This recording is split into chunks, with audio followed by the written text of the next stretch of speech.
Aujourd'hui, on reçoit Sandy. C'est une copine de promo, donc je suis trop contente de pouvoir échanger avec elle. Sandy vit et travaille aux États-Unis. Elle est actuaire et on va parler de plein de sujets liés à son travail, mais également à sa vie aux États-Unis, donc racisme, sécurité, cherté de la vie. On va parler de retourner en Côte d'Ivoire ou pas, ou dans d'autres pays d'Afrique. Enfin, vous verrez, cette conversation est assez intéressante. Je vous dis bonne écoute.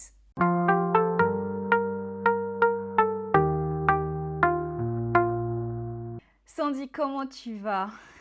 Je vais bien et toi, comment tu vas?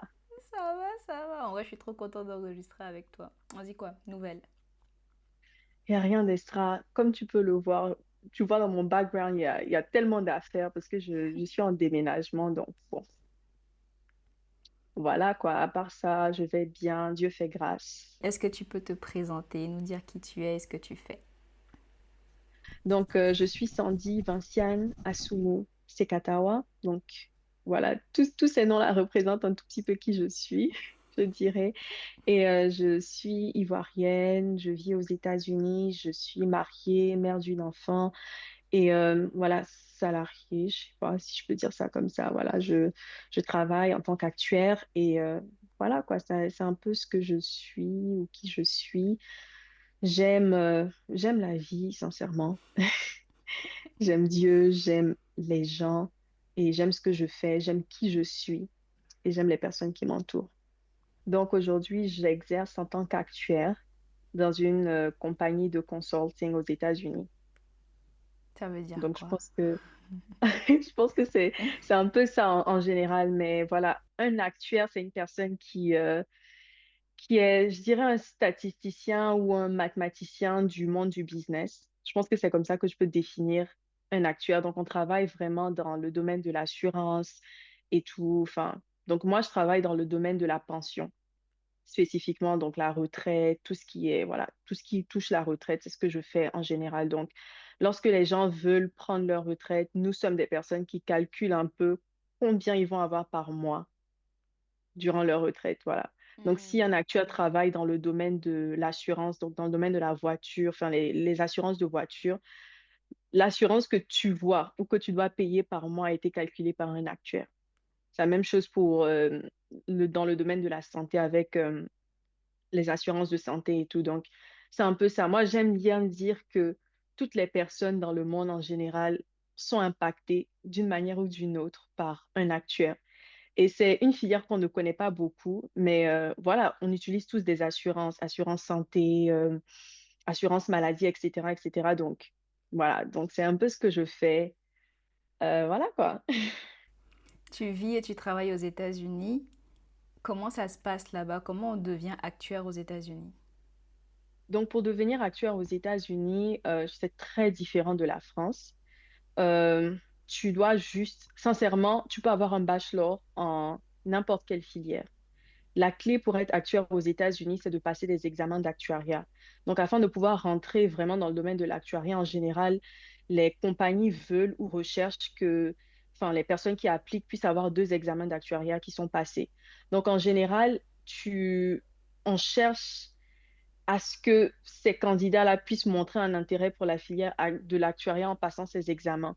Et ces examens sont beaucoup concentrés en mathématiques, je dirais. Donc, sorry, sometimes I think in English, mais genre, c'est beaucoup plus concentré sur les mathématiques et les statistiques. Donc, la plupart des actuaires ont un bachelor en sciences, en mathématiques, en statistiques, mais tu peux trouver des personnes qui ont des bachelors en, je sais pas, en biologie et qui ont décidé de changer de carrière et qui ont passé ces examens-là, etc. Mais en général, l'université aide à pouvoir passer les deux premiers examens. Et puis, c'est à toi maintenant, pendant que tu travailles, de passer le reste des examens afin de pouvoir être certifié. Il faut passer combien d'examens au total pour être certifié actuaire? Donc, j'irai 7 examens, 5 modules, euh, 5 modules, déjà 5 modules condensés, ensuite deux autres modules qui parlent de voilà, le professionnalisme, etc., etc. Donc, c'est un long processus. En général, la plupart des gens passent 5 à 10 ans même pour pouvoir être certifiés. Parce que c'est le passing rate, c'est peut-être à 20%. Donc, ça veut dire que Hmm. pour le nombre de personnes qui décident de write the exams, il y a juste Sur 100, 20% il y en a 20 qui arrivent à qui arrivent à réussir à... passer. Ouais.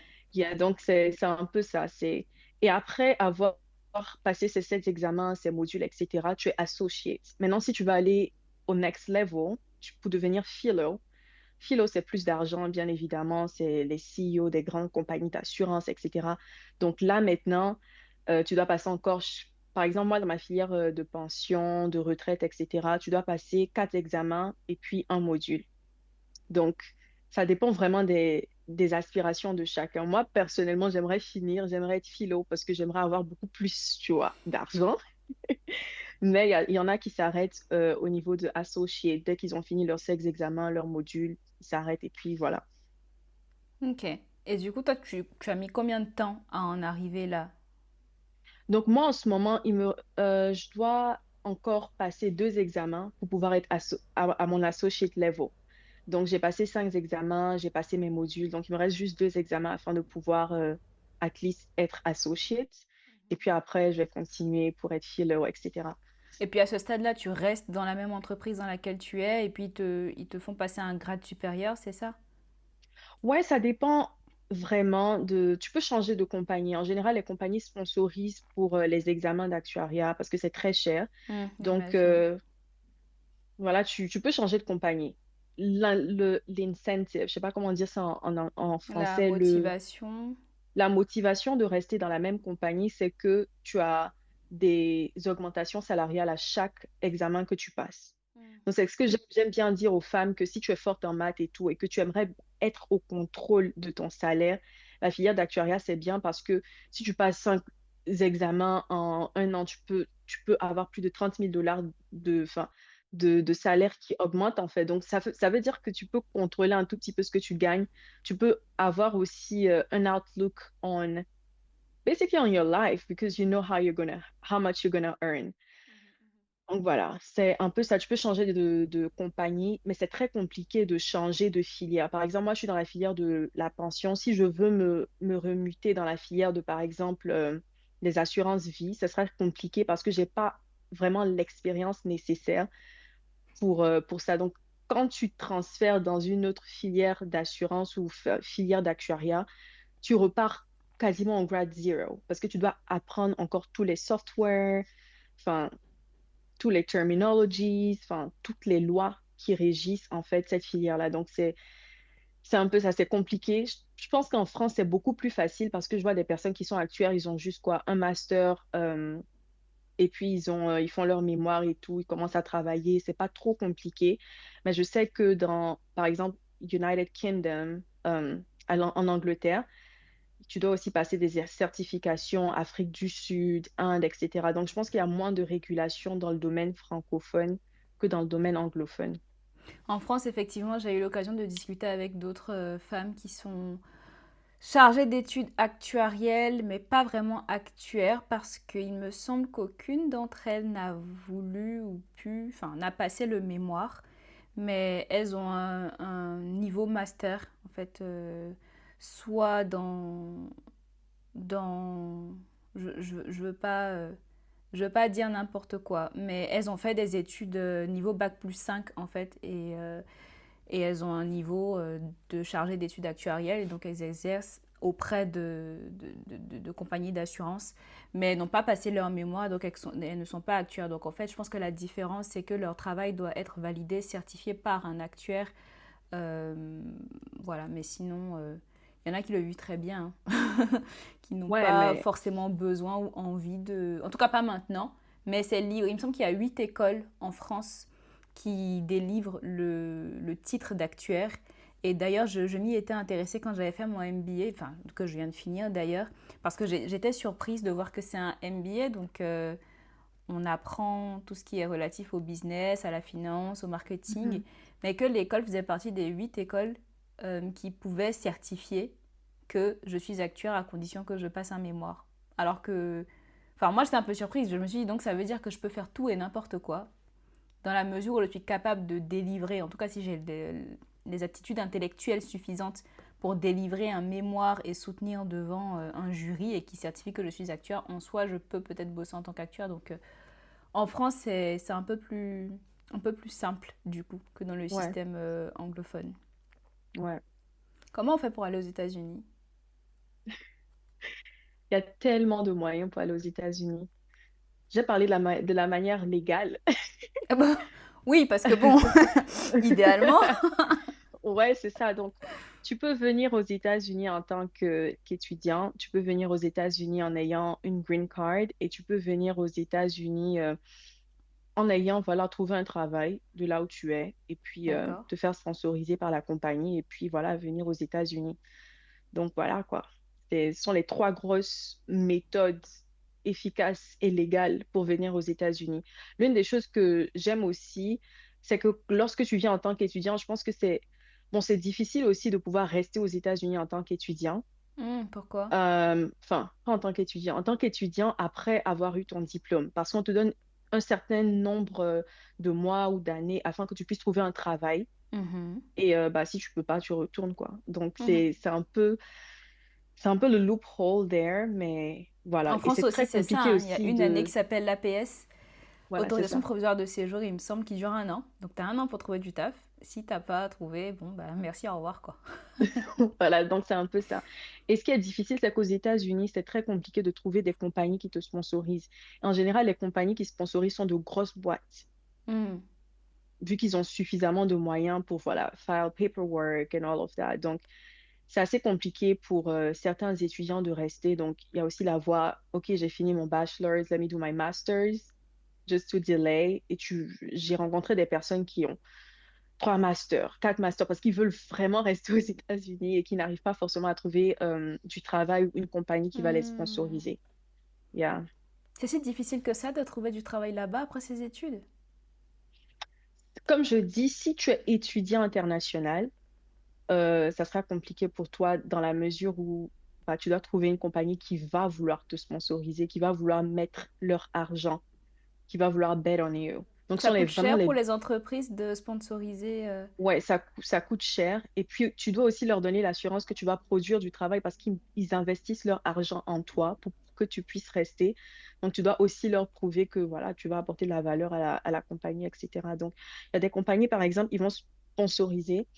Et après un an, ils vont review, genre, OK, quelle est ta performance, etc. Et si tu n'as pas bien performé, bye bye.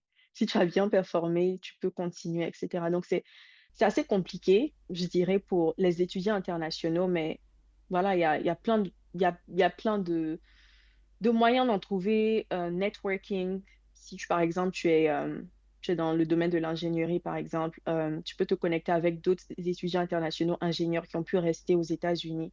Ils peuvent te donner une liste de compagnies, ou bien même ils peuvent te donner la compagnie dans laquelle ils ont commencé, te connecter à des personnes. Donc, je pense que c'est la meilleure option, networking. Et puis, voilà, dès que tu arrives, un an, deux ans, commence à un peu chercher ou des compagnies, internships, des stages, par exemple, etc. Donc, je pense que c'est ça, quoi. À part si tu viens avec, par exemple, la green card ou t'es marié, ou voilà, ou tu as eu du travail en Afrique. Par exemple, mon mari il connaît des personnes qui ont pu avoir du travail.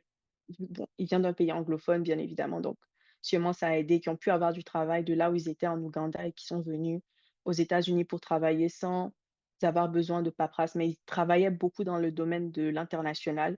Donc, ces compagnies-là avaient besoin de Outlook, International Outlook, pour les aider. Donc, bon. Pourquoi t'as choisi d'aller aux États-Unis et pas dans un autre pays? Ou bien pourquoi t'as pas choisi de rester en Côte d'Ivoire pour étudier l'actuariat? Est-ce que tu savais que tu voulais devenir actuaire? Donc, déjà, le choix des États-Unis n'a pas été mon choix personnel. Ah ouais, qui Donc, je a dirais que choisi? c'était mes parents, en fait. Donc, je pense pas que j'ai eu beaucoup autant que ça de choix. Et je pense que j'aurais, j'aurais voulu bizarrement étudier dans un pays francophone parce que je n'avais pas envie de sortir de ma zone de confort à cause de l'anglais. Parce que, bien évidemment, je voyageais quelquefois aux États-Unis, j'avais mes cousins, mes cousines ici, et mes parents aussi étaient habitués un tout petit peu aux États-Unis, ils connaissaient des gens ici par rapport à la France, etc. Et moi, sincèrement, je voulais la France. Je me dis, j'ai des amis qui s'en vont là-bas, je vais connaître des gens et tout. Donc, moi, sincèrement, mon vœu, c'était genre la France et tout. Mais voilà, les parents, tu vois. Donc, Ils m'ont poussée, je suis venue aux États-Unis et sincèrement, je suis reconnaissante pour ça, surtout pour avoir eu l'opportunité d'être bilingue parce que c'est pas donné à tout le monde. Tu dois obviously put in the work. Si tu n'es pas, dans un pays anglophone, tu dois avoir cette volonté-là pour pouvoir devenir anglophone. Mais moi, j'ai été quand même un tout petit peu forcée et tout, donc je pense que ça apporte du plus même dans la compagnie dans laquelle je suis. Je veux dire, tu vas dans une interview et tu dis aux gens que tu es bilingue, ils sont là: «Waouh!» Tu vois? Parce que la plupart des compagnies en termes d'actuariat sont internationales, donc lorsque tu leur montres que tu peux aussi discuter en français, s'ils ont des clients internationaux, ils peuvent toujours te contacter ou te dire: «OK, tu est-ce que tu peux parler à telle personne?» Donc en vrai, ça m'a apporté un plus de venir étudier aux États-Unis et je pense que, voilà, mes parents ont pris, une décision qui who turned out good et pour répondre à ta question précédente en termes d'actuariat, oui, j'ai toujours voulu être actuaire. Bizarrement. Quand j'étais en mes parents sont médecins, mon papa est professeur en médecine, donc bon, quand je grandissais, dans ma tête, c'était: «Je veux être médecin». Pourquoi? Parce que je veux sauver des vies et parce que mes parents, tu vois, mes parents sont médecins et puis, en général, les parents aussi, ils connaissent un tout petit peu le processus pour être médecin, par exemple, en Côte d'Ivoire. Ils savent que tu vas jamais chômer, en griffe, parce qu'il y aura toujours des personnes qui sont malades, donc pour moi, c'était vraiment conditionné que je sois médecin. Mais je pense que lorsque je suis arrivée en seconde C, première C et que j'ai vu les cours d'SVT, sincèrement, je me suis dit: «Faire ça full time, it's not my calling». Quand j'ai vu, enfin, déjà pour mémoriser le nom de telle espèce, de ci, de that, j'étais like: «Non, je peux pas, je me vois pas dans ça» et quand je suis arrivée en terminale C, déjà, j'étais meilleure en physique qu'en maths, mais quand je suis arrivée en terminale C, j'ai commencé à je sais pas, j'ai commencé à aimer les maths, bizarrement. C'est-à-dire que je me rappelle le premier trimestre, j'avais pas vraiment d mes notes n'étaient pas bad, mais c'était pas vraiment up there.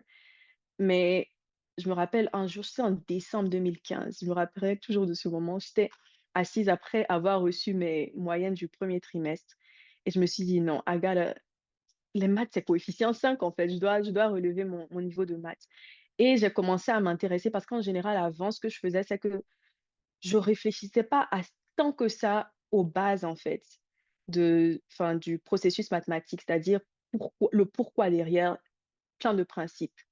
Je pense que madame Kwesi même aimait dire que vous devez lire le livre de maths, vous devez voilà. Alors que moi, dès ce qu'on nous disait au cours, c'est ce que je faisais rapidement et tout, donc je ne connaissais pas vraiment le why. Par exemple, lorsque tu divises, j'ai pas envie de rentrer dans les trucs mathématiques, mais bref. Heu, bref, lorsque je voulais dire que lorsque tu as une équation à gauche et à droite et que tu veux, par exemple, si tu as 2x égale à 4, tu dois diviser par 2 d'un part ou d'une autre pour pouvoir trouver x et moi, je faisais ça juste comme ça. Mais j'étais arrivée à un point où j'étais like: «OK, en fait, tu divises par 2, mais en même temps, tu multiplies par 1/2». Et ça a commencé à tiquer. J'ai commencé à je sais pas comment ça s'est passé, mais sincèrement, ma mauvaise moyenne, peut-être 10, 11, 12, un truc comme ça, m'a encouragée à comprendre un tout petit peu le thinking behind math. Et c'est là que je me suis dit: «OK, j'aime bien le thrill de, voilà, on te donne un problème, tu dois trouver une solution et tout». Donc je me suis rendu compte que c'était quelque chose que je voulais faire sur le long terme. Et je me voyais pas en tant que professeur de maths. Donc je suis allée sur Google sincèrement et j'ai tapé «meilleure filière pour des personnes qui aiment les maths» et l'actuariat est sorti. J'ai vu que c'était une filière qui était rare et donc je me suis dit: «OK, pourquoi pas?» En vrai, je trouve que je suis reconnaissante que ça ait marché, mais je trouve que c'était très naïf de ma part aussi. Parce que sincèrement, à ce moment-là, je savais pas trop si j'allais venir aux États-Unis ou pas. Enfin, c'est une filière qui a du potentiel aux États-Unis, mais je ne connais pas vraiment le outlook. Par exemple, que ce soit en France, c'est la France que je voulais, soit la France ou bien, soit, la Côte d'Ivoire, en fait. C'est-à-dire que c'était très naïf de ma part, donc c'est comme ça que j'ai dit: «OK, je vais faire l'actuariat» et en vrai, je me rappelle en terminale, les professeurs demandaient: «Qu'est-ce que vous voulez faire?» Moi, je disais: «Actuariat», mais dans mon cœur, j'étais là: «OK, voilà, c'est ce que j'ai vu sur internet et tout» et c'est quand je suis venue aux États-Unis bah, j'ai décidé de m'inscrire en tant qu'étudiante en actuariat et puis c'était beaucoup heavy math related Et l'une des choses que j'aimais le plus, c'était le fait que j'étais la seule noire dans la classe. Donc, j'aimais bien le fait de, voilà, representation, tu vois. Et j'étais la seule femme, en vrai, dans la classe aussi. Donc, j'aimais bien ce thrill-là et tout. Et je trouve que, qu'on le veuille ou non, être une minorité dans un domaine euh, qui n'a pas beaucoup de femmes et de femmes noires, c'est aussi un avantage. Parce que lorsque tu vas et que tu montres que tu as des aptitudes, et cetera, tu shines. Par exemple, mon premier travail, dans je l'ai eu grâce à mon professeur, en fait. Donc juste, j'étais une minorité, je travaillais bien et tout. Il m'a dit: «OK, est-ce que tu cherches un stage?» Je lui ai dit: «Ouais, je cherche un stage» et cetera et il m'a connectée juste comme ça. C'est-à-dire que c'est comme ça que j'ai eu mon premier travail. Donc moi, j sincèrement, voilà, je suis restée dans le domaine de l'actuariat. Après, lorsque j'ai accouché, je me suis posé beaucoup de questions sur ma carrière professionnelle. Est-ce que c'est ce que je veux? Est-ce que c'est ce que je veux pas? Parce que je pense que lorsque tu as un enfant, ta vision de la vie change, en fait. Je me suis posé la question de savoir: «Does it why am I doing this?» Mais lorsque je suis retournée au travail après, mes congés maternité, je me suis rendu compte que ouais, c'est quelque chose que je me vois faire pour dans sur le long terme. J'ai pas vraiment, d'envie de changer ou quoi. Donc c'est comme ça que je suis rentrée dans l'actuariat, que j'ai voilà. Parlons niveau de vie aux US, parce que justement, tu viens de parler de ton accouchement et on en avait brièvement parlé, mais Ouais. ça coûte une blinde la santé aux États-Unis. Quoi d'autre coûte aussi cher et du coup, comment on fait quand on n'a peut-être pas assez de moyens ou bien comment on fait? On va aller étudier aux États-Unis, on veut vivre peut-être aux États-Unis. Quels conseils tu peux donner justement relatif à ça? Pour étudier aux États-Unis, moi sincèrement, le conseil que je veux donner, c'est aux parents parce que j'ai par la grâce de Dieu, j'ai pas eu à avoir tellement de problèmes financiers en termes de scolarité et cetera. Mais tu vois il y a des jeunes, par exemple, leurs parents, ils sont jamais venus aux États-Unis. Mais ces jeunes vivent dans des conditions, mais atroces, en fait. Il y a des jeunes, en général, je vois beaucoup de trucs de personnes en ligne qui se moquent des étudiants aux États-Unis qui finissent après 10 ans. Mais ils finissent après 10 ans parce que les études sont chères et parce que c'est tellement il y en a qui se tapent 3 4 jobs. Il y a des personnes qui ont des jobs under the table parce que tu peux pas travailler plus de 20 heures de temps en tant qu'étudiant. Donc c'est tellement compliqué. Moi, c'est le conseil que je veux donner à certains étudiants qui veulent venir. Surtout aux parents, de make sure que vous êtes financièrement stable pour pouvoir permettre aux enfants d'avoir une plateforme pour réussir. Parce que lorsqu'un enfant est totally worn out, déjà, il ne performe pas suffisamment à l'école et ça l'affecte en fait. Tu peux pas aller dans un networking event alors que tu sais que tu dois payer ton appartement. Tu vois, il y a tellement de choses que tu miss out on. Donc moi, c'est vraiment le premier conseil, c'est de make sure que tu es financially secure avant d'envoyer ton enfant aux États-Unis et même dans n'importe quel pays. Make sure que, par exemple, s'il y a un problème, tu as la possibilité d'avoir le visa pour pouvoir voir ton enfant. Il y a des personnes, leurs parents ne peuvent pas avoir le visa, ils sont malades, ils sont comme ci, ils sont comme ça et c'est compliqué en fait. Donc déjà, make sure you're financially secure, avant de venir aux États-Unis et pour les étudiants, sincèrement, je dirais éviter des mauvaises fréquentations. Hem Pour étudier, enfin étudier oui, mais réussir aux États-Unis. Il y a des Je connais un garçon qui a été déporté, c'est un Ivoirien, parce qu'il était avec des groupes de personnes qui faisaient la drogue. Toi, tu es Ivoirien, tu n'es pas américain et tu fais la drogue avec des Américains qui vont potentiellement rester aux États-Unis, mais juste aller en prison, tu vois? Et là, il est allé en prison et cetera, donc on l'a déporté, il peut plus jamais rentrer aux États-Unis. Donc vraiment pour un étudiant qui veut venir ici, avoir la tête sur les épaules, savoir exactement là pourquoi il est là, être focus et puis voilà. Maintenant, je sais pas quelle est l'autre question que tu m'as posée? Oh, tu parlais de la qualité de vie, Ah enfin oui, oui, de oui, qu'est-ce avec qui est cher? les prix et tout, oui, oui. Bon, moi, je trouve que c'est relatif, sincèrement, parce que le dollar a une plus forte valeur que le franc CFA, par exemple. Donc, je veux dire, c'est relatif. Tu peux trouver quelque chose qui est moins cher au Texas et qui est beaucoup plus cher là où je suis, à Washington, D.C. Donc, c'est vraiment relatif, je dirais, mais vraiment healthcare, donc la santé, c'est très, très cher. Heu, Sincèrement, Je ne le saurais le dire dans le sens où je trouve que c'est très relatif de là où tu te trouves. Par exemple, si tu vis en Californie, tu vas dire que, le gaz est cher, c'est-à-dire, le carburant est cher. Mais si tu vis au Texas, parce qu'ils ont du pétrole, le carburant est moins cher. Mhm. Ok, Tu vois? Donc c'est ok, je trouve ok. que c'est assez relatif. Hem, Ça dépend vraiment du state dans lequel tu te trouves et puis voilà, quoi.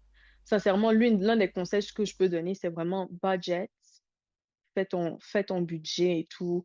Essaie de voir comment est-ce que tu peux réduire certains items, par exemple la nourriture. La nourriture est très chère, je dirais. Et si tu veux manger organique, c'est-à-dire tu veux manger pour ne pas grossir comme les Américains, tu vas payer beaucoup plus d'argent. Mais si tu veux manger junk food, ça sera moins cher, quoi. Par exemple, McDonald's, $1, tu peux avoir un burger. Donc, vraiment, ça dépend de toi, de la qualité de vie que tu veux Mais vivre. c'est ce que demain tu vas payer en santé, du coup, donc l'un Voilà. dans l'autre. L'avantage, je dirais, enfin, aux États-Unis, en vrai, lorsque tu n'as pas beaucoup d'argent aussi, il y a des supports du gouvernement qui peuvent t'aider, si tu n'es pas employé, enfin, tu n'as pas de job, tu peux avoir un employment benefits, donc ça peut t'aider aussi pendant une certaine période.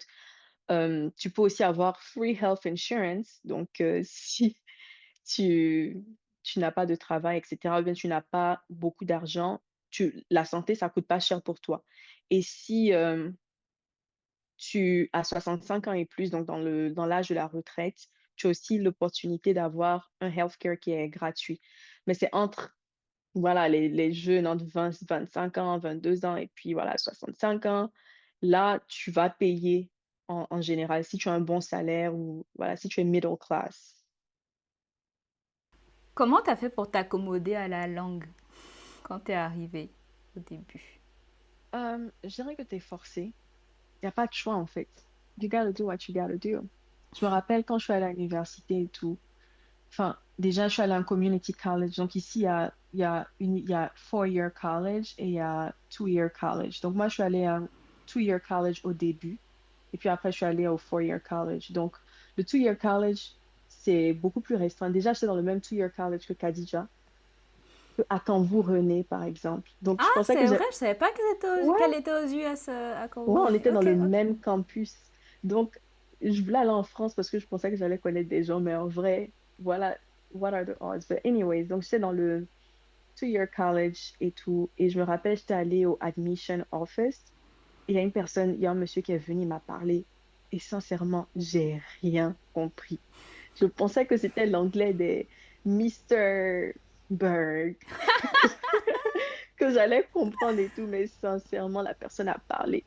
Je comprenais rien. Et la seule chose que je disais, c'est yes, yes, yes. Et je me suis dit que le monsieur, il va me prendre pour quelqu'un qui Pour comprend une rien ou bien qu'il est... débile. Ouais.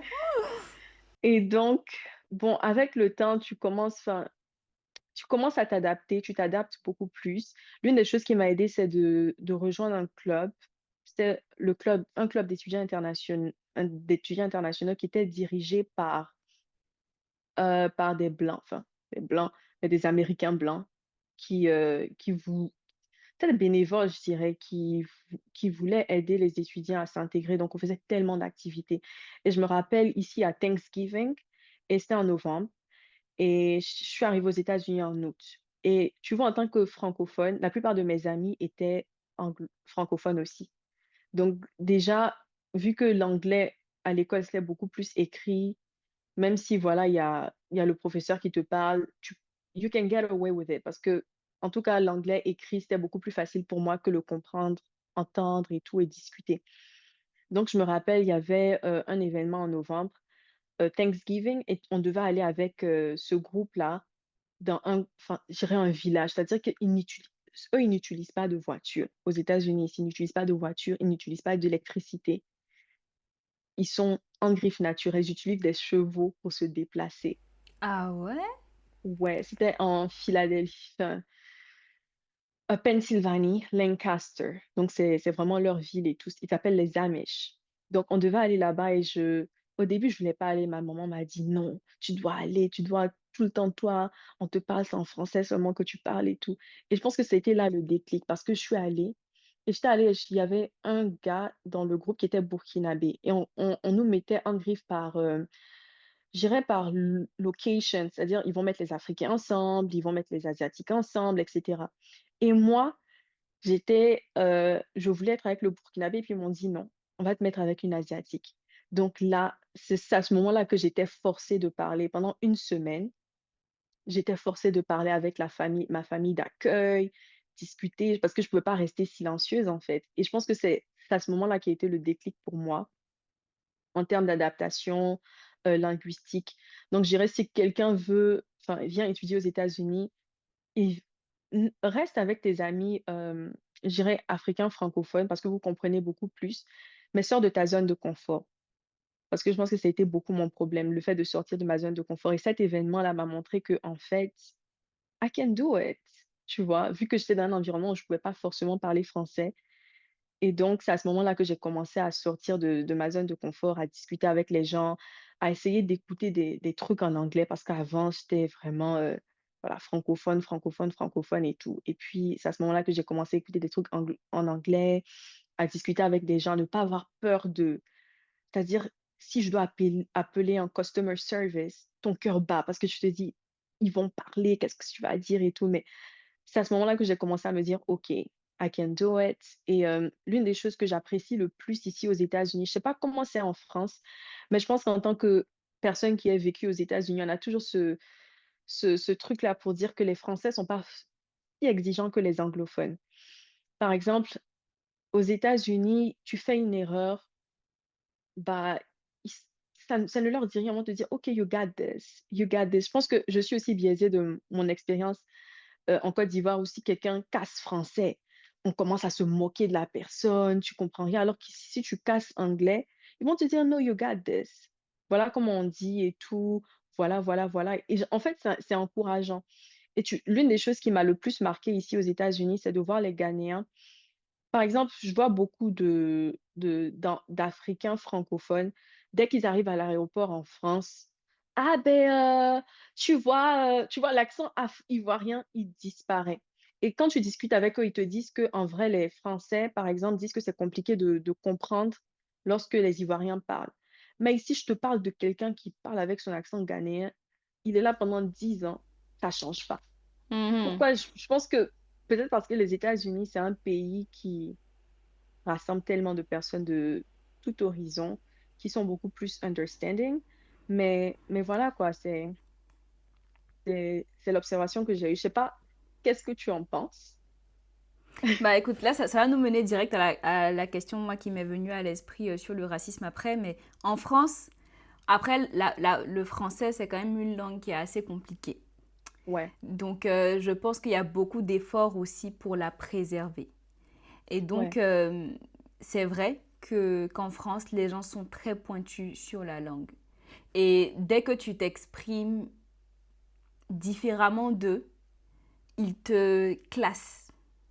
Ils Mhm. te classent. Déjà, c'est en fonction de ton élocution et en fonction de à quel point tu t'exprimes bien, ils te segmentent en fait.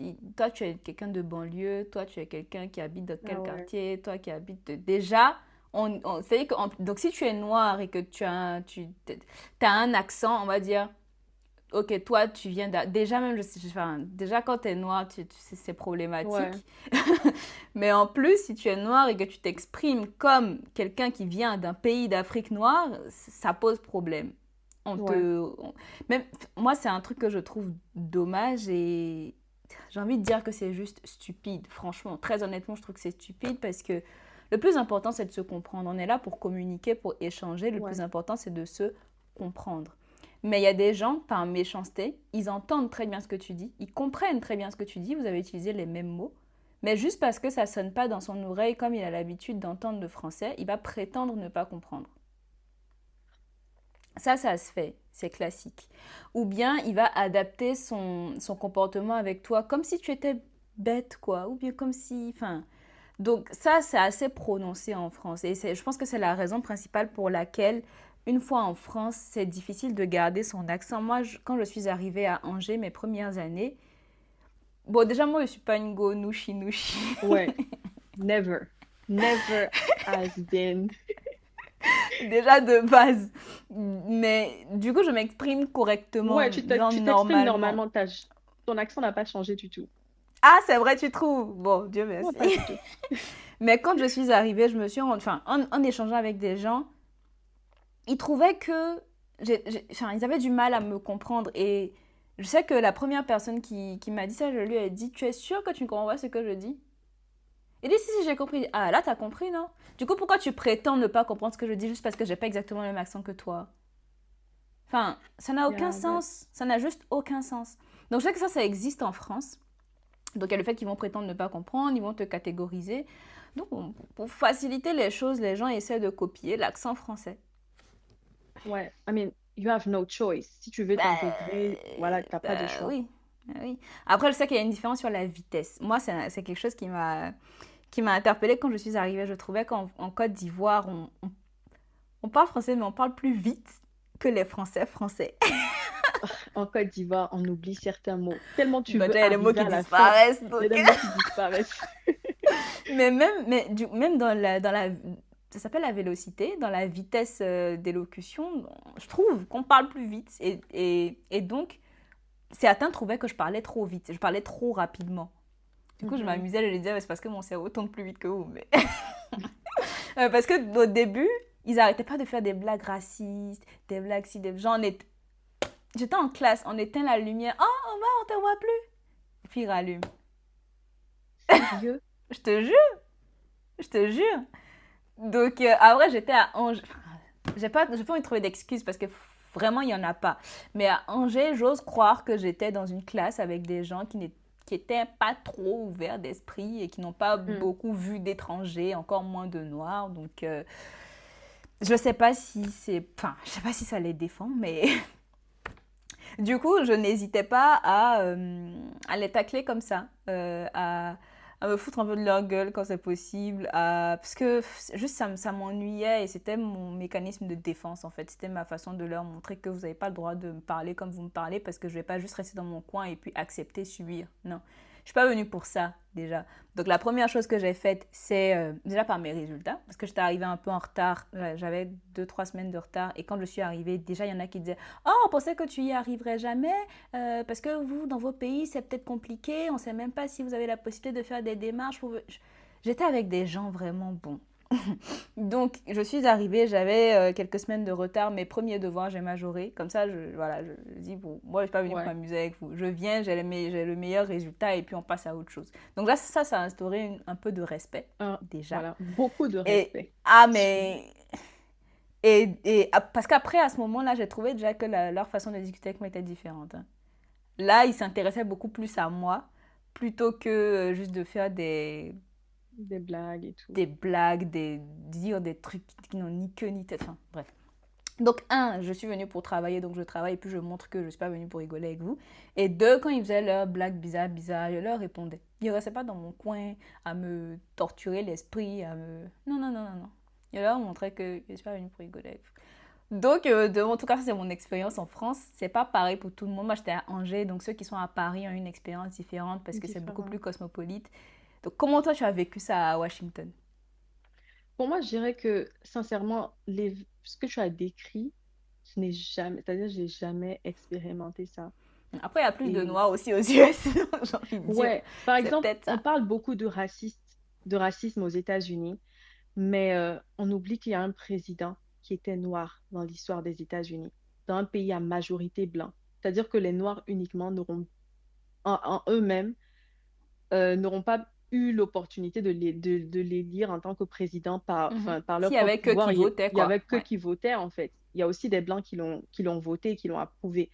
Donc, je dirais que le racisme, ça existe aux États-Unis, sincèrement. Mais moi, personnellement, je ne pense pas que j'ai expérimenté vraiment du racisme, quoi, sincèrement. Je vais pas venir m'asseoir et faire genre, ouais, on m'a tapé, on m'a fait ci. Sincèrement, j'ai rencontré des personnes incroyables ici à Washington. Je pense qu'il y a forcément des racistes à Washington et tout, mais j'ai pas eu l'opportunité réelle de les rencontrer. La seule Mhm. chose que je peux dire, c'est par exemple, lorsque j'étais à l'église, il y a une petite fille qui, voilà, la paix du Christ, etc. La fille m'a saluée et puis elle a fait ça, la petite fille. Donc, je me suis dit peut-être que ses parents sont racistes, qu'elle est raciste, mais ça m'a fait ni chaud ni froid. J'étais like, OK, whatever. Donc, c'est le seul incident raciste que je peux relever de mon expérience aux États-Unis. Moi, Mais quand je suis après, arrivée je en sais que ça France, existe. moi, c'est quand je suis arrivée en France que j'ai su que j'étais noire. En fait, je sais que j'ai la peau noire, il y a des blancs, il y a des... Enfin, je le savais, bien sûr, tout le monde le sait, mais je l'avais jamais Vu comme... conscientisé comme une différence, tu mhm, vois. Mais c'est quand je suis arrivée en France et que j'ai vu que la façon qu'ont les gens de me regarder ou de me parler ou d'interagir avec moi était différente parce que ma couleur de peau est différente de la leur, que j'ai conscientisé que je suis noire. Je sais pas. Mais ça m'était mhm. jamais... Je sais pas, ça m'avait jamais posé problème, quoi. Je sais pas, mais bon. Moi, je pense que la seule fois où je me suis rendu compte que j'étais noire, comme je t'ai dit, c'est la seule noire dans mes cours de maths, Mhm. la seule femme et tout. La seule fois il y a un professeur qui m'a approché, il m'a dit, ah ouais, que j'ai jamais vu une, parce que j'étais la meilleure de ma classe et tout. Et donc, il a approché puis il m'a fait, ah ouais, genre, je savais pas que les noirs étaient aussi intelligents et tout, genre, waouh, j'ai jamais eu de noirs qui étaient aussi intelligents. Et en vrai, ça m'a choqué. Je pense que c'est raciste, oui, c'est peut-être un événement raciste, mais C'est aussi j'étais, symptomatique de la société dans laquelle on est. Peut-être que lui, dans son entourage, la plupart des voilà, c'est femmes ou ça. hommes noirs qu'il a vus étaient à des niveaux différents.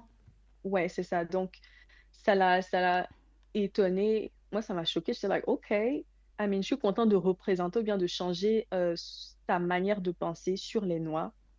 C'est comme ça que j'ai pris. L'une des choses que j'ai beaucoup aimé lorsque tu parlais, c'est de comment, en fait, tu n'as pas voulu te victimiser. Et je pense qu'il y a beaucoup de gens qui se victimisent en vrai, dans notre génération actuelle, et toujours beaucoup de personnes qui se victimisent lorsqu'il y a des événements, enfin, par exemple, enfin, pour ce que tu as traversé, il y a plein de personnes qui allaient se mettre à pleurer, ouais, mais genre, tu t'es pas laissé aller, en fait. Tu J'avais as pas le décidé temps pour ça. J'étais en de prépa. step up and show up, tu vois. Et c'est comme ça qu'il y a plein de personnes avec qui, par exemple, je parle, ah ouais, il y a une fille avec qui j'ai parlé qui m'a dit que, ah ouais, on lui a dit que elle avait un gros front, elle a commencé à pleurer, là, elle a commencé à mettre des perruques jusqu'ici, à faire ci, à faire ça, genre, à se victimiser, en fait. Elle est rentrée dans une dépression, etc. Et ton exemple a montré, et je pense que ça peut encourager beaucoup de personnes qui se sentent en griffe oppressées ou, enfin, attaquées, que let your results speak for itself. Et Exact. ne te laisse pas faire, en fait. Mhm, mhm, mhm. Parlons sécurité aux US, parce que c'est pas forcément le pays le plus sûr. En tout cas, de mon expérience, de ma fenêtre. Ouais. Est-ce que tu es d'accord? Est-ce que tu valides? Ouais, sincèrement, je pense que après, en tant que personne noire, lorsque tu vois certaines vidéos, t'es choqué en fait, parce que tu te dis, OK, je suis noire. Enfin, il y a une dame, enfin, quelques mois auparavant, je pense milieu 2024, qui avait appelé la police parce que apparemment il y avait des gens autour de sa maison et qui a été tué en fait. Juste, le gars, il est rentré dans sa maison, il lui a dit, bah, il y a personne, il y a personne autour de ta maison, qu'est-ce que tu racontes? Et elle lui a dit, OK, donc elle allait vers sa chambre.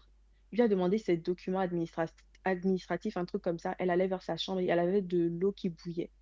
Donc le gars lui a dit, turn off your stove. Donc, éteins ton gas cooker, however you say it in English, in French. Et elle a dit OK. Donc, au fur et à mesure qu'elle se rapprochait, le gars pensait qu'elle allait verser l'eau sur lui. Donc, il a tiré sur elle, elle est morte. Juste comme ça. Juste comme ça. C'était Et c'était un noir, enfin, c'était en une termes de femme noire démographie, c'était une et femme noire et c'était c'était un, un homme blanc. un homme blanc.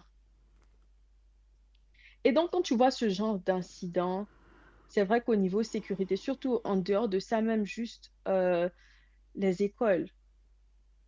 Enfin, des gens qui rentrent avec des pistolets, qui se mettent à tirer sur n'importe qui, c'est assez compliqué.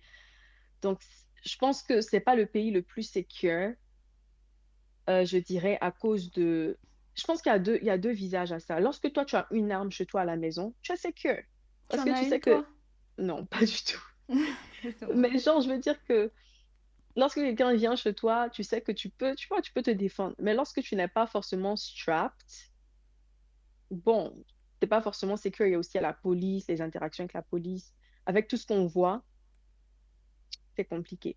Mais moi, sincèrement, j'ai pas, comme je le dis, je parle de mon expérience, j'ai pas forcément eu un moment où je me suis pas sentie secure aux États-Unis. Je sais que ça existe, je sais que c'est réel, mais j'ai pas forcément expérimenté ça. Je pense que maintenant que je suis maman, avec les affaires d'école, shooting, des gens qui sont malades mentales et qui se disent, OK, let me just go and shoot some kids.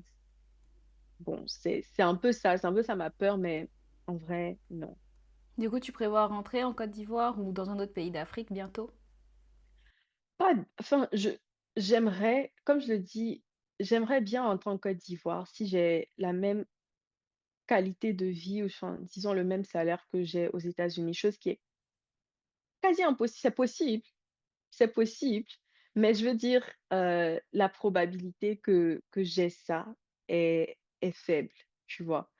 Et je trouve que aussi lorsque je pense qu'on avait parlé avant et lorsque j'y repensais, je me suis rendu compte que mon j'ai pas vécu en tant qu'adulte en Côte d'Ivoire. Donc je ne connais pas forcément les réalités que les adultes vivent en Côte d'Ivoire. Je peux penser que c'est, voilà, the grass is greener. Donc voilà, l'herbe est verte, voilà, parce que moi j'étais enfant en Côte d'Ivoire, on me donnait tout ce que je voulais. Mais là, en tant qu'adulte, comment est-ce que sera la vie en Côte d'Ivoire? Par exemple, il y a la corruption, enfin il y a la corruption aux États-Unis, mais pas au larger scale comme c'est Ouais, en parce Côte que chez nous, il y d'Ivoire, a tu la vois? corruption, mais il y a aussi le domaine informel qui est plus large que dans la plupart des Ouais. autres pays développés. Donc ça fait que je peux me dire, ouais, j'ai bien envie de rentrer en Côte d'Ivoire, mais c'est naïf aussi de ma part de me dire que ça serait meilleur qu'aux États-Unis. Par exemple, en Côte d'Ivoire, tu vas avoir des personnes qui veulent se faire soigner, même si aux États-Unis, les frais de santé sont beaucoup plus chers.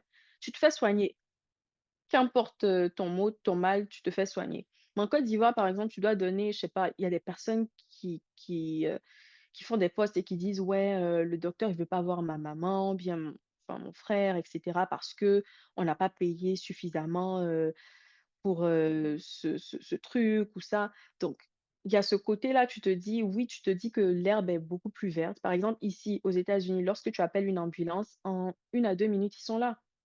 En Côte d'Ivoire, bon, avec Tu as les le temps de mourir embouteillages, 2 fois, laisse saluer le Seigneur revenir. revenir en L'ambulance fait. ne touche pas. Donc je veux dire que c'est très relatif. Ça dépend vraiment de, comme je dis, si je peux avoir le même salaire qu'ici et vraiment m'asseoir et me poser les vraies questions de savoir quels sont les avantages, quelles sont les choses que je vais manquer si je m'ouvre en Côte d'Ivoire. Donc, la santé, par exemple.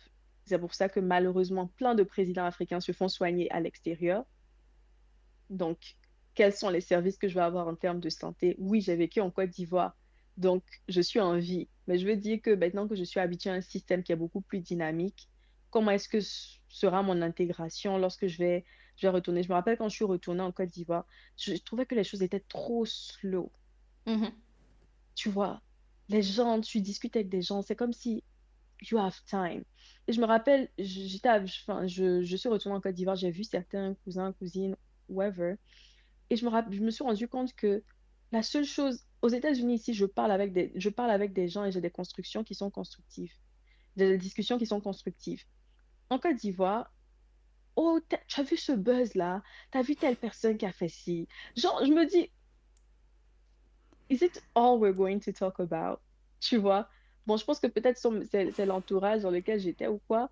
Mais je veux Bah dire, je suis écoute, je allée. partage un peu ce que tu dis, hein. J'ai l'impression qu'en fait, on est tellement dans notre esprit de le pays le plus doux au monde. On s'amuse, on se Ouais, distrait, on rigole, que j'ai l'impression on se détourne facilement de certains sujets qui sont très importants en fait. ouais. Et quand je suis retournée en Côte d'Ivoire en 2021, et on est retourné et tout. Enfin, sincèrement, moi, j'ai trouvé que les gens, par exemple, en Côte d'Ivoire, étaient beaucoup plus, sont frustrés en Frustré de général. quoi?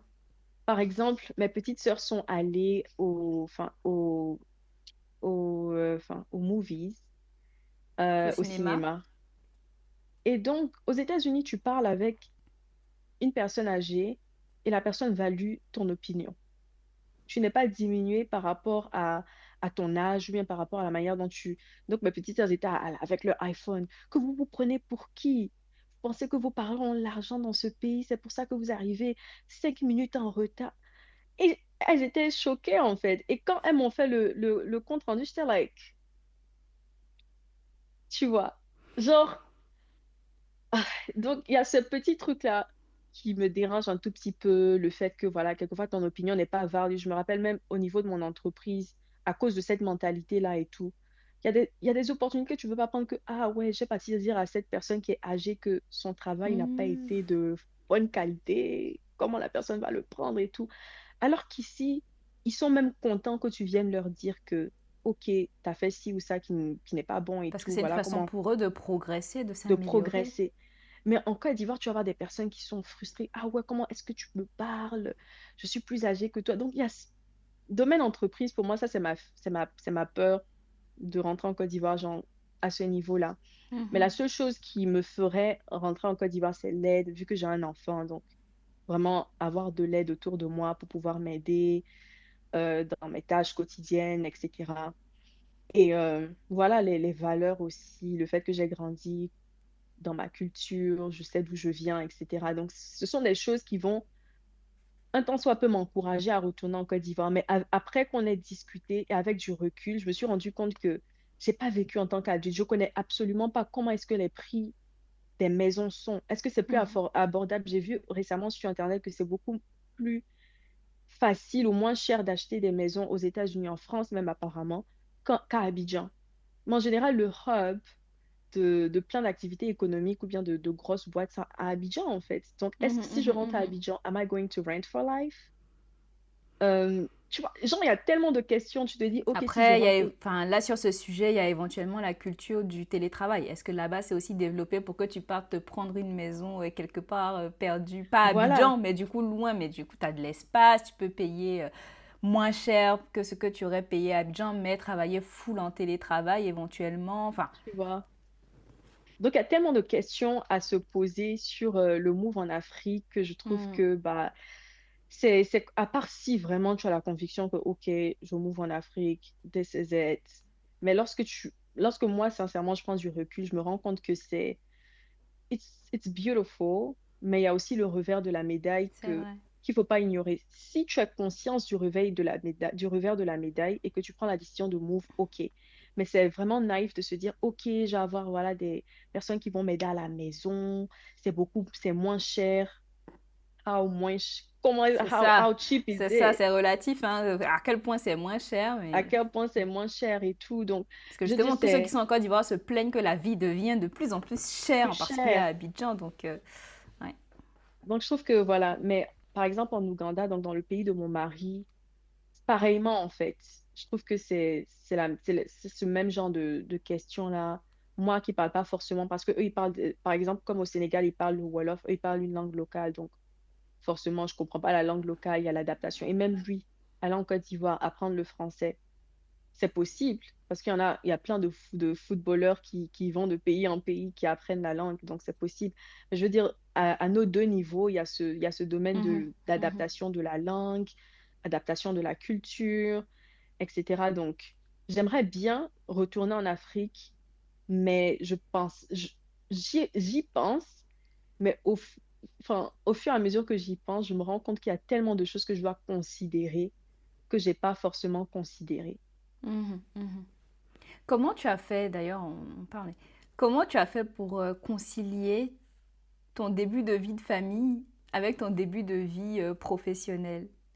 Parce que du coup, tu étais enceinte, enfin, tu t'es mariée, tu es tombée enceinte, tu as eu ton enfant dans la même période où tu finissais peut-être tes études, où tu commençais Ouais. à passer les examens d'actuariat. Donc, comment tu fais pour concilier les deux? Sincèrement, je dirais, je vais dire le cliché, c'est la grâce de Dieu, mais bon. Mais genre, je pense que sincèrement, you need to know your why. Tu voulais être maman tôt? Non. Ok. Je sais pas en fait. C'est-à-dire, j'avais pas de timeline. J'avais pas vraiment de timeline. Je pense que j'étais vraiment freestyle. OK, let's see. Tu vois. Et moi, je remercie Dieu pour la vie de mon fils et même pour le fait que je me sois mariée tôt. parce que ça m'a aidé à me recadrer sur beaucoup de choses dans ma vie, par exemple. Avant, sans prétention aucune, je m'inquiétais pas par rapport à plein de prix. C'est-à-dire que je vais au super, on me demande, ah ouais, ça coûte cher, ça là, oh, really? Et là, maintenant que je suis mariée, que je vois l'argent quitter de mon compte, je suis like, oh, that is the price. Et j'ai commencé à budgétiser. Donc, ça m'a vraiment, je pense que mon mariage, mon enfant m'a propulsée dans la vie d'adulte ou bien dans la vie de responsabilité. Tu avais quel âge Maintenant, quand tu pour t'es mariée? euh, 22 ans, Et à quel âge t'as eu ton fils? 23. Donc, voilà. Donc, enfin, voilà quoi. Donc, ça m'a propulsée dans la vie d'adulte plus que je ne le voudrais en fait. Enfin, j'avais pas vraiment conscience de plein de choses. Mais maintenant, pour concilier, je dirais, la vie professionnelle et puis, la vie familiale, c'est vraiment une question d'organisation. C'est vraiment savoir qu'est-ce que tu values. Par exemple, si je sais que je dois passer du temps avec mon fils, j'ai pas, à prendre, enfin, avoir du travail dans ce moment en fait. Boundaries. Savoir que, OK, c'est le temps de ma famille, c'est le temps de ma famille, c'est Mais le temps quand on du est jeune, travail. en début de carrière, c'est compliqué, non? Je dirais que c'est compliqué, mais par exemple, moi, comme j'ai dit, lorsque j'ai accouché, je me suis posé beaucoup plus de questions sur, mes objectifs. Il y a des personnes qui sont beaucoup career minded. Il y a des personnes qui veulent être CEO. Moi, je veux juste vivre une vie qui est confortable. C'est-à-dire que, voilà, je veux vivre une vie qui est confortable, où je suis heureuse, je peux voyager, je peux save, je peux investir et tout. Et puis voilà, quoi. Donc, comment est-ce que je peux atteindre cette vie? C'est en évoluant, en acceptant la situation dans laquelle je suis et en me disant que ça ne sera pas un frein à mon évolution professionnelle, tu vois? Et puis en mettant, put in the work, par exemple, passer mes examens d'actuariat. Oui, avec un enfant, c'est compliqué, mais c'est possible. C'est pas un handicap à mon évolution de carrière, en fait. You need to find ways. J'aime pas trop me faire: «Ah ouais, tu as eu un enfant, tu as pas réussi, ça sera compliqué». Non, I can make it and I will. Par exemple, pour mes examens d'actuariat, le matin, je me réveille, make sure que mon fils, il est bien, il part à l'école avec mon mari et tout. Avant de commencer à travailler, j'étudie, enfin, j'étudie pour mes examens. Dans ma pause, j'étudie pour mes examens. Lorsque tout le monde dort, j'étudie pour mes examens. C'est le prix que j'ai à payer, c'est pas forcément ce que je recommande à tout le monde. C'est bien de pouvoir finir tes examens et tout et puis pouvoir être beaucoup plus stable, mais c'est le prix que j'ai à payer, en fait et je peux pas me pleurer ou dire: «Ah ouais, je peux jamais y arriver». Non, I can do it.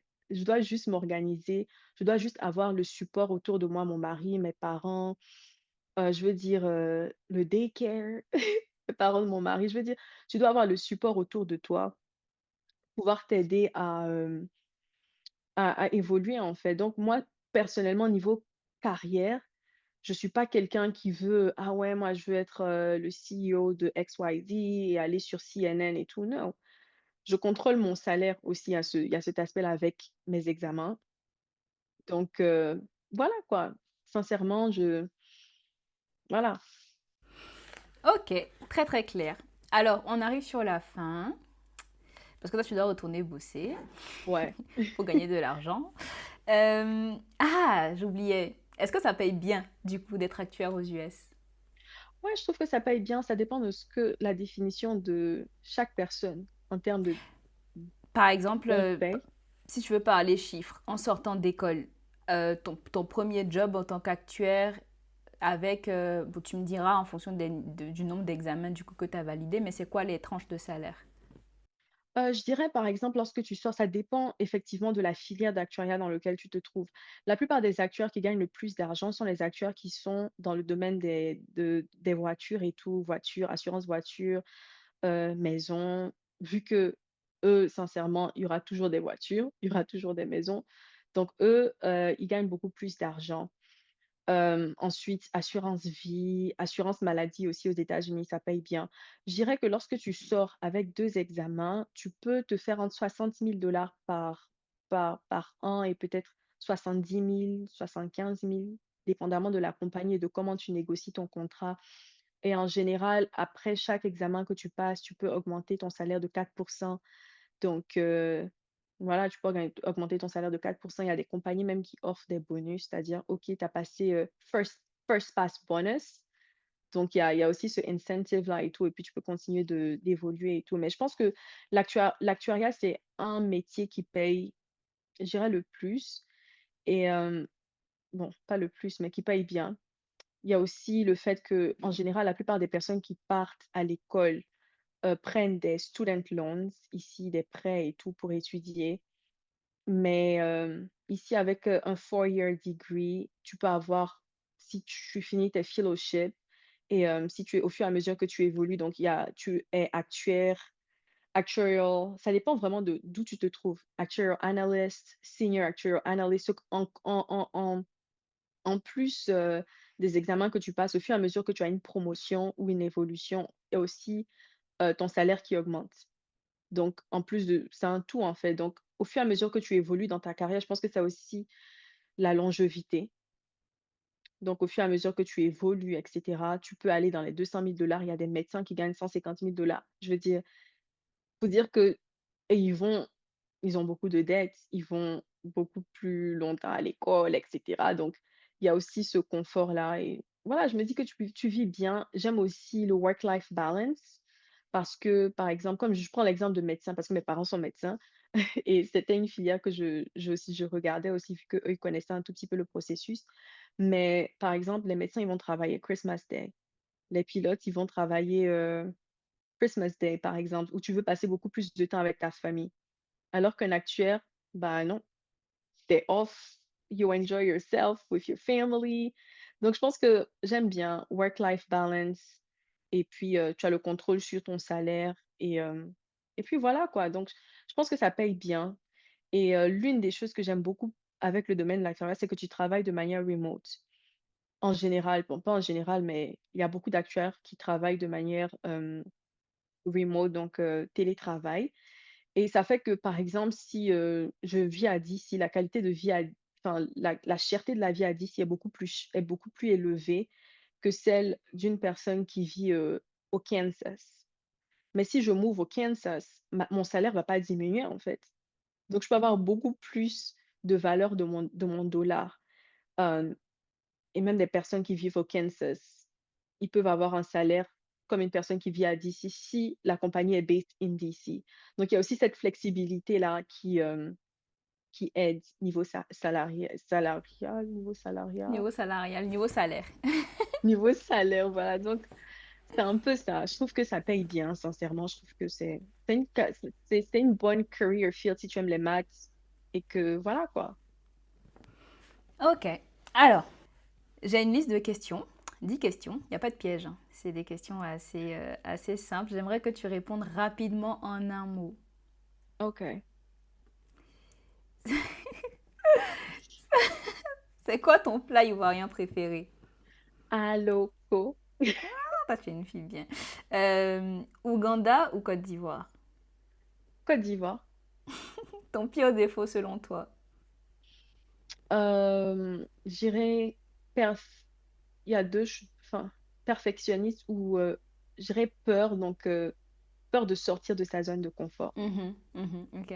Un métier que tu ne pourrais jamais faire. Qu'est-ce que je dirais? Heu, waouh, sincèrement, je sais pas. Nettoyeur, de toilettes. Tu vois, quand on nettoie les toilettes à Sainte-Marie, là, sincèrement, c'était compliqué, hein. C'était compliqué, c'est ça, il faut pas faire. Le cours que tu détestais le plus à l'école. EPS. Ça, c'est un traumatisme. Une, EPS comme cita- oh non. une citation qui te motive le plus. Waouh, il y a tellement de je pense que ça vient de la Bible. Hem, j'ai oublié la référence, mais What a man think he is. Donc, je connais ça en anglais, mais en français, ce que tu penses, c'est ce que tu es. Donc, tu dois toujours conditionner tes pensées afin de pouvoir devenir la personne que tu veux devenir. Ok. Un livre ou un film qui a changé ta vie? Livre, je dirais la Bible, tellement de pépites. Donc, voilà. tellement de pépites dedans. Ta définition du succès en un mot? Ma définition du succès, être heureux, être... en un mot, c'est compliqué. C'est compliqué de le dire en un mot. Parce que même le bonheur est relatif, mais je dirais, euh, est-ce que je peux donner plus qu'un mot? Vas-y. Moi, sincèrement, le succès, c'est être heureux avec qui tu es et être aligné avec tes valeurs. Pour moi, tu as réussi si tu fais quelque chose que tu aimes, si tu vis de la manière dont tu veux vivre, donc si tu vis aisément selon tes termes, puis voilà quoi. Une personne qui t'inspire au quotidien. Une personne qui est mon fils, Pourquoi? son innocence m'inspire au quotidien et le fait de ne pas s'inquiéter du lendemain, c'est-à-dire qu'il sait que étant ses parents, we got him, tu vois, et il y a aussi ce côté comme j'ai dit, l'un de mes plus gros défauts, c'est le fait de ne pas sortir de ma zone de confort. Mais les enfants, ils réfléchissent pas, ils veulent faire quelque chose, ils le font en fait. Ils vont, tu vois. Et ça m'inspire de voir que, par exemple, il veut, c'est pas bien, il veut toucher le feu, mais il y va. Mais moi, je lui donne des restrictions, mais il y est allé en fait. Il n'a pas eu cette peur, ah ouais, l'échec, ah ouais, si je fais ci, si je fais ça. Donc, ça m'inspire au quotidien, son innocence. Et puis voilà quoi. Donc, Et est-ce que tu as un dernier conseil pour les jeunes qui écoutent ce podcast? moi, sincèrement, le conseil que je peux donner aux jeunes qui écoutent ce podcast, c'est d'être fidèles à leurs valeurs parce que on vit dans un monde où, surtout qu'on parlait d'argent, euh, j'en parlais à une personne récemment, on vit dans un monde où les gens sont prêts à tout pour avoir de l'argent. Dépravation des mœurs, I mean, tu vois des mamans sur TikTok. Moi, je sais pas TikTok, mais tu vois des mamans sur TikTok qui font tellement de choses pour pouvoir avoir une notoriété avec cette notoriété, pouvoir avoir de l'argent que je me dis, where are your values, tu vois? Et donc, vraiment rester fidèle à ses valeurs, euh, se donner le meilleur d'eux-mêmes pour pouvoir atteindre leurs objectifs. Parce qu'il y a mon papa qui disait cette chose, non, ma maman, qui disait cette chose que si tu donnes le meilleur de toi-même et que tu réussis pas forcément quelque chose, tu auras donné le meilleur de toi-même. Mais tu vas pas avoir de regret de ne pas avoir donné le meilleur de toi-même. Donc, donner le meilleur de toi, de soi-même et de ne pas avoir de limites. De ne pas se dire que parce que je vis une situation, je ne peux pas réussir. Parce que je vis, par exemple, moi, parce que j'ai un enfant, je ne peux pas évoluer dans ma carrière professionnelle. Oui, ce serait compliqué, mais c'est possible. Parce que, voilà, telle situation est arrivée, tu ne peux pas en sortir de la victorieux. Te dire toujours que whatever you think, you are. Donc, continue de foncer, continue d'être positif, continue de te dire que it's all gonna work out. Travaille dur, donne le meilleur de toi-même, sois fidèle à tes valeurs, aie une vision de là où tu veux aller. Entoure-toi de personnes qui vont dans cette vision-là afin de ne pas déraper ou dériver. Et puis voilà quoi. Merci beaucoup Sandy. Merci Lisa. Merci à Sandy pour sa disponibilité pour cet échange et merci à vous de l'avoir écouté jusqu'à la fin. Si vous avez des questions, n'hésitez pas à les poser en commentaire avec Sandy, on se fera une joie à l'idée de vous répondre. Et moi je vous dis à la semaine prochaine pour un nouvel épisode sur YouTube ou à tout de suite sur Instagram.